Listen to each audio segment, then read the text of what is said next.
Hi everybody. If you're living with ME, CFS, fibromyalgia, long COVID, POTS and related conditions, then if it also feels like your symptoms are getting louder over time, you're in the right place. Today I'm going to talk about how I completely ignored those signals and it just resulted in my symptoms escalating as a result. So before we dive in, if you're watching live, do say hello. If you're watching the replay, put hashtag replay. Let me know where you are in the world if you like. And I want to just tell you a little bit about me so you know who's talking to you.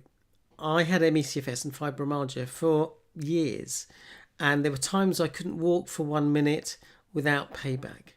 My life got very small. I saw all my friends and family getting on with their lives and I was stuck.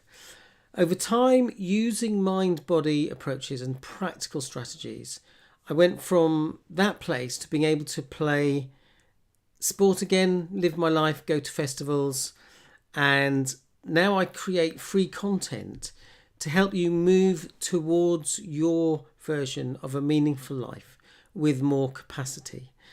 So Jessica says hi from Sweden. Hi, Jessica. And Dorothy says hello, Dorothy in Morecambe. Lovely to have you with me. If you have joined, feel free to say hello. If you find this support helpful, you're welcome to subscribe. Check out my playlists on my channel for more videos like this. And I do fortnightly resilience group coaching. There's no charge for that. If you'd like to join that, I will put I think the link is below this video actually. So, and Irina says hi, I am from Harrogate, nice part of the world. Irina, nice to have you with us. So thanks everyone for saying hello. There's more people joined, so feel free to say hello in the chat. Just to be clear, this is not about blame. These conditions are complex, they're real, they're physical. This is about adding a missing piece to the puzzle, not taking away anything from you're already doing, especially if you're finding it helpful. So if anything I share today resonates, let me know in the chat or comments. It helps you and others see that you're not alone. Okay, so let's get into it. So my initial approach was that I treated the condition as purely physical. All right, so for that meant I treated symptoms I was diagnosed with candida and leaky gut and adrenal fatigue by a medical doctor with degrees in nutrition and immunology. And when I looked into it, my symptoms did match those diagnoses. So I did what many of us do. I changed my diet. I tried supplements. I followed protocols. Some of these things helped a bit. I could tolerate more exercise and I had better days, but I still wasn't well after 8 or 9 years. Okay. And over time, this, despite doing all the right things, and I realize now sometimes I was trying too hard, my symptoms kept escalating. And what I didn't realize is that I was completely ignoring a piece of the jigsaw, which was my emotional brain. So if you recognize that you're here, you feel like you're doing everything right physically, you're resting a lot, and you're still getting louder symptoms, just type yes or that's me or me in the chat to let me know. Because I guess you've come here because, you know, this topic resonates. So I want to talk briefly about the subtle ways I overrode my body. Looking back, there were many subtle ways that I ignored my symptoms and what they were trying to communicate. Sometimes when symptoms appeared, I pushed through because I didn't want to appear weak. I didn't want to appear like a wimp. I wanted to be normal, didn't want to disappoint people. And the result was payback. Other times I would stop. And that's because I felt quite anxious. Sometimes I could feel that I was having kind of breathing difficulty, air poverty. And I always assumed that the solution was to rest more. So Irina's saying yes. And rest is sometimes necessary, but it isn't always the full answer. Sometimes the body is asking for something else. So why I'm fine keeps the nervous system on high alert. One of the biggest patterns was saying to myself and or others, I'm fine, it's okay, I'll just push through. On the outside that sounded reasonable, but people couldn't tell what was going on. And my nervous system was hearing something very different, which is you're not listening. Something's not right, okay? You need to stay on alert. When the body doesn't feel heard, it turns up the volume.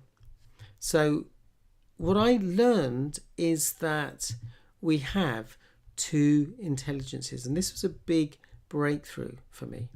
So first of all, we have the emotional brain, which is your entire body, and then there's also the thinking brain, okay? But there are two parts to the thinking brain. There's the part that I call the problem solver. This is the bit that listens to the emotional brain and explores what action we need to take. But there's also this other part which, for simplicity, I call it the problem creator. It is trying to protect us, but sometimes it does too good a job of protecting us. And if we listen to that part that's saying, oh no, danger, then that can actually keep us in a very fearful state, which can just result in more symptoms. So let me talk a bit more about the way that works. So your emotional brain sends signals to get your attention, often in a sequence. It starts with emotions.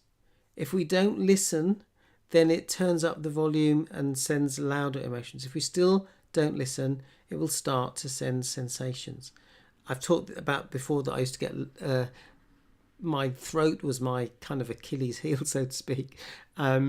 So if I was upset, I'd get a lump in my throat. That was already a sign that I'd missed an emotional signal.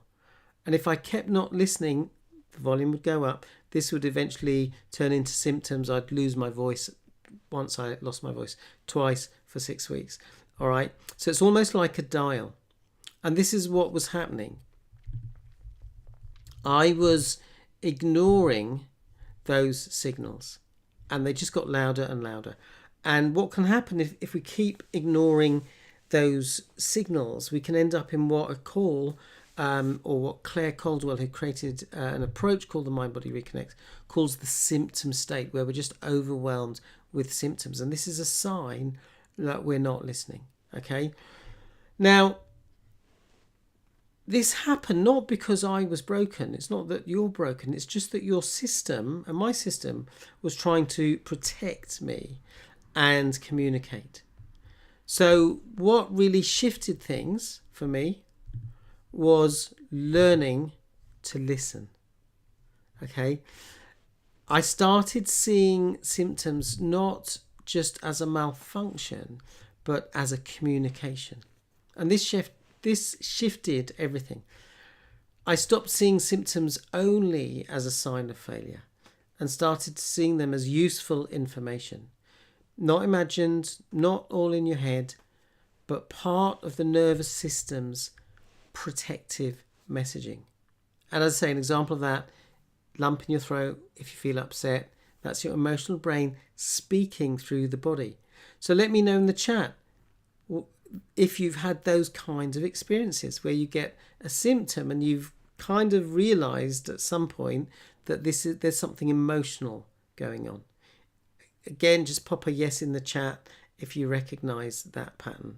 Most people I've worked with recognize when they're stressed, they get some symptom. It might be lump in the throat, it might be discomfort in the stomach, it might be tension in the neck and shoulders, it might be, for some people, it's migraines. I remember working with a client who realized that she got migraines when she was really angry and was suppressing her anger. Okay. So listening did change everything. When I began listening, things slowly started to soften. I remember a while back, actually, I was experiencing kind of discomfort in my stomach. And I thought, okay, this is interesting. What's going on? And Irina says yes again. So thanks for your interaction. But what about other people? Do you recognise that sometimes when there's some symptom, there is something emotional going on? Let me know if that's a yes or a maybe. Put Y, M, or no, that doesn't resonate. Whatever answer you give, that is fine. Okay. But what happened is I started to listen. I didn't stop respecting my limits. I just started asking a deeper question. What is my system asking for right now? And sometimes the answer was, I need to rest. I've got a virus. I need to recover. Other times it was something else. I needed to consider, actually, am I treating myself with kindness? Are others treating me with kindness? Am I meeting my needs? Am I safe emotionally? Am I feeling fulfilled? Now, it might be that obviously, I stopped working. So for me, my work was very fulfilling. And so I needed to look at smaller ways, even whilst I was unwell, to get some fulfillment. Okay. That might mean just having some connection. It might mean working on a little micro project, doing small steps each day. Okay. Might mean just having some connection. Okay. I need to consider, am I holding in the fear pressure? Am I overthinking? Am I, in that part of my thinking brain that overthinks, overanalyzes, catastrophizes, ruminates, chastises myself? Let me know if you recognize that you do any of those patterns. Put a P for patterns. Okay. Sometimes those symptoms weren't asking me to kind of fall into bed and collapse. They were asking for some change. Okay. If that lands for you, just notice what comes up in your body hearing that. So Jessica says, yes, also neck pain, sinusitis symptoms, spine problems. Yes. Okay. Thank you for letting me know. Okay. The other thing I started doing was working with those sensations, particularly the emotions, but also I could work with the symptoms in that way, as I would with a child who might be feeling some symptom or might be feeling some anxiety. So Irina says P. So this was another big insight. Sometimes the symptoms were driven by the part of the mind that worries, based on past experience. And in those moments, the nervous system can act like an anxious child. And the answer usually isn't to ignore it, to belittle it, say, don't be silly, or shout at it, stop it, calm down. The answer is to respond more like, I hear you. Tell me what's troubling you. It makes sense that you're scared. Okay, well, just acknowledging that part, allowing it, accepting that part of us is experiencing this way.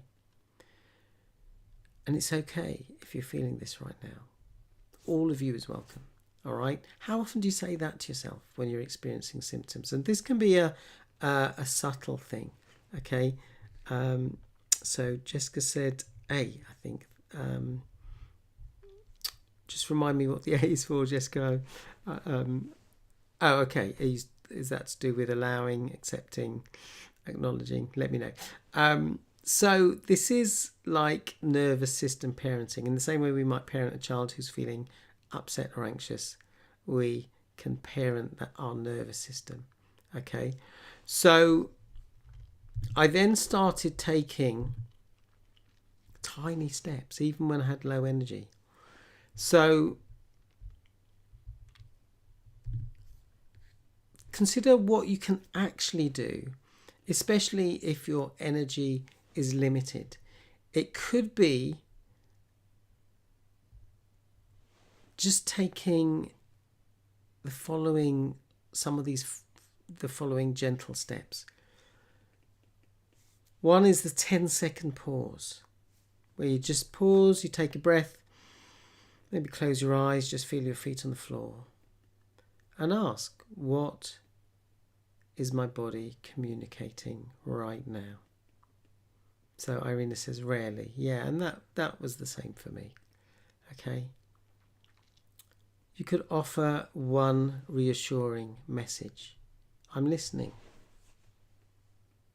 You can shift from fixing to relating. Okay, if we get into fix-it mode, we actually can be in a state of non-acceptance, resisting our experience. So just shifting from fixing to relating, this is challenging. And I'm here for you. So we can keep it really small. Small moments of safety are enough. You don't have to dig or process everything at once. As I've said in previous videos, you might just pause and orient. Look around the room, just focus on an object. Just notice the colours, the shape, the textures. And this is a way of just getting out of our head. We can practice getting into our body. And if you'd like a simple guided way of doing that, I've created something called the Mind-Body Reset. It's a gentle, short practice to help you tune into your body safely and simply. I'll pop the link below. It's a little short 4-minute exercise. After that, the video transitions into a bit more of an explanation of what I've been talking about, how the mind and body can work together. And when we get the mind and body working together, the emotional brain and the thinking brain, the result can be health and well-being. So if you're interested, you can carry on watching that video. If you're not, you can just pause after the 4 minutes. So to summarize, for years I tried to fix purely the physical body at that at that body level, and I ignored the signals. I ignored my emotional brain. And when we ignore those signals, the nervous system often turns up the volume. When we begin listening, the system can slowly start to soften. Okay? 2 ways of creating nervous system regulation is: number 1, feeling safe; number 2, feeling fulfilled. And in order to do that, we need to listen. Again, this isn't about blame. We're not taught this stuff. Okay, it's about learning a new relationship with your body. I've worked with doctors who've said, we never learned this stuff at school. And I've met now, happily, lots of doctors who are training in these approaches. Okay, your symptoms may not be obstacles. They may be messages. So as I say, if you like a simple way of practicing listening to your body, check out the Mind-Body Reset. I will put the link to the video below the video, so just check that out. I'll do that straight after I finish. It's a short practice, okay? So if that sounds helpful, check out the Mind-Body Reset. If this live was helpful, let me know in the comments which part landed for you. Let me know what your takeaway is going to be, what action you're going to take. And it helps me know what to create more of. So dare to dream big dreams. Dare to take steps, no matter how small. Keep going, you've got this. Wishing you great health. So as I say, I'm Simon. Thanks for being here. Thanks for joining me. Thanks for your interaction. If you've got any comments, questions, let me know. If you've got a topic that you think would be useful for me to cover, again, let me know. But for now, thanks for watching. Bye for now.